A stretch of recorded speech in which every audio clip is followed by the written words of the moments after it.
আমি আমার মা বোনদেরকে বলবো, আপনারা নিজেদেরকে গুছিয়ে সাজিয়ে স্বামীর সামনে উপস্থাপন করুন। অনেক বোনেরা আছে বাইরে যাওয়ার সময় পার্লারিং করে মেকআপ করে সুন্দর জামা কাপড় পরে বাইরে যায়, আর স্বামীর সামনে আসলে বুয়ার মতো থাকে। আছে না নাই? স্বামীর সামনে পচা জামা, ছিঁড়া জামা, চুলের মধ্যে নাই সুগন্ধি, নিজেকে গুছিয়ে রাখে না, সামলে রাখে না, কাজের বুয়ার মতো নিজেকে উপস্থাপন করে স্বামীর সামনে। আর বাইরে গেলে মেকআপ করে পার্লারিং করে যায়। হওয়া দরকার ছিল উল্টা, বাইরে আপনি সাদা সিধা ভাবে যাবেন, বোরকা দিয়ে নিজেকে ঢেকে যাবেন। বাইরে যাওয়ার সময় কোনো নারী পারফিউম ইউজ করে যেতে পারবে না। নারীরা যত পারফিউম ইউজ করতে মনে চায় আপনার বেডরুমে, আপনার স্বামীর সামনে, ঠিক কিনা? স্বামীর সামনে পারফিউম ইউজ করেন, নিজেকে উজাড় করে সাজান স্বামীর জন্য। এই প্রতিটা সাজুগুজুতে সওয়াব আছে না নাই? ইসলাম কতটা চেক এন্ড ব্যালেন্স, কতটা ভারসাম্যপূর্ণ জীবন ব্যবস্থা। খবরদার, নারীরা ডিওডোরেন্ট ইউজ করে বাইরে যেতে পারবে, যেটা সে তার আর্ম পেটে ইউজ করে, কিন্তু ঝাঁঝালো পারফিউম বোরকার উপর দিয়ে মেরে কোনো নারী বাইরে যেতে পারবে? কথা বলেন। সুনানে নাসাইর হাদিস, আল্লাহর হাবিব বলেন, আইয়ুমা ইমরাআতিন ইস্তা'সারাত নাফসাহা ফামাররাত আলা কওমিন লিয়াজিদু রিহাহা ফাহিয়া জানিয়া।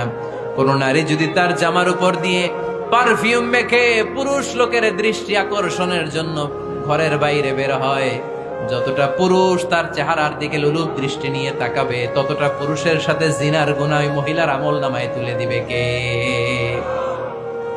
পারফিউম মেখে যদি কোনো নারী বের হয় এই উদ্দেশ্যে যে ছেলেরা আমাদের প্রতি আকৃষ্ট হবে, যতটা ছেলে তার দিকে তাকাবে, প্রত্যেকটা ছেলের সাথে জিনার গুনাহ আল্লাহ তাআলা এমনি তার আমলনামায় তুলে দিবে। নাউজুবিল্লাহ পড়েন। এজন্য খবরদার, নিজেকে সাজিয়ে গুজিয়ে স্বামীর সামনে উপস্থাপন করুন, সাজিয়ে গুজিয়ে। অনেক স্ত্রীরা আছে ড্রাইভারের সাথে কথা বলার সময় মিষ্টি হাসি দিয়ে কথা বলে। বাজারে শপিং করতে গেলে আসসালামু আলাইকুম ভাই, কেমন আছেন? কি সুন্দর আসসালামু আলাইকুম। স্বামীর সামনে আসলে আর এই মিষ্টি কথাটা নাই। আছে না নাই? বাইরে তোমার চিকন গলায় কিসের আসসালামু আলাইকুম? হ্যাঁ না, বাইরে আপনি আসসালামু আলাইকুম দিতে যাবেন না, ঝটপট করে কর্কশ ভাষায় কথা বলে শেষ। কেউ ফোন দিয়েছে, হ্যালো কে? স্বামীকে চায়, উনি বাসায় নাই, কাট।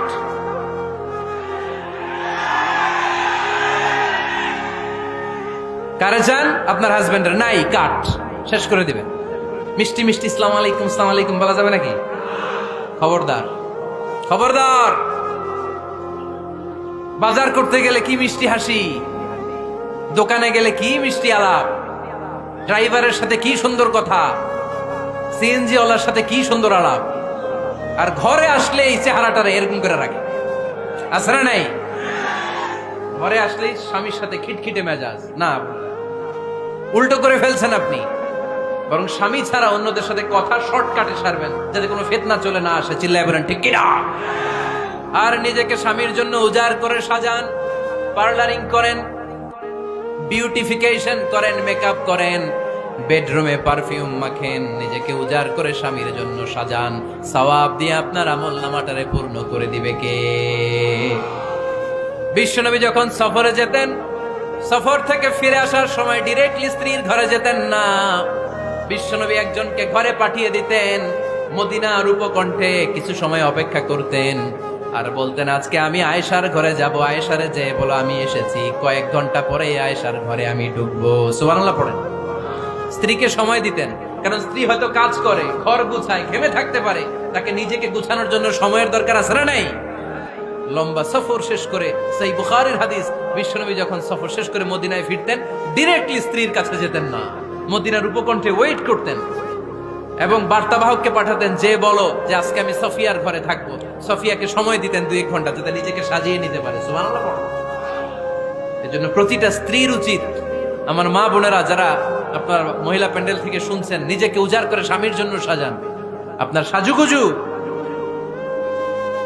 বেগানা পুরুষদের জন্য নয়, যে পুরুষদের সাথে দেখা দেয়া জায়েজ নাই তাদের জন্য নয়, রাস্তার পুরুষের জন্য নয়। আপনার সাজুগুজু, আপনার সৌন্দর্য, আপনার বিউটি সব আল্লাহ তাআলা আপনার স্বামীর জন্য করতে বলেছে। চিল্লায় বলেন ঠিক কিনা? 10 নাম্বার দায়িত্ব, স্বামীর ক্যাপাসিটির বাইরে না যাওয়া। আপনি জানেন স্বামীর বেতন হলো 20,000, আপনি এসে বলা শুরু করছেন, পাশের ঘরের ভাবিরে দেখলাম 25,000 টাকা দামের জামদানি শাড়ি কিনছে, আমারও একটা দিবা। আছে না নাই? তো আবদারটা হইলো, আবদারটা হইছে। আপনি তো জানেন আপনার স্বামীর ক্যাপাসিটি কতটুকু। আমার বোনেরা, আমার মায়েরা, খবরদার, আপনার স্বামীর ভেতরে আপনার জান্নাত, আপনার স্বামীর ভেতরে আপনার জাহান্নাম। আপনার স্বামীর মনকে খুশি রাখতে পারলে জান্নাতের দরজাগুলো আপনার জন্য খুলে দিবে কে? ক্যাপাসিটির বাইরে কিছু চাবেন না। এই 10টা স্ত্রীদের দায়িত্ব। এই 10টা পয়েন্ট যদি কোনো স্ত্রী স্বামীর জন্য এইভাবে স্যাক্রিফাইস করে করে এইভাবে আঞ্জাম দিতে পারে, এই স্ত্রীদের জন্য জান্নাতের দরজাকে খোলা রেখেছে কে? আওয়াজ করে বলতে হবে, খোলা রেখে দিয়েছেন কে?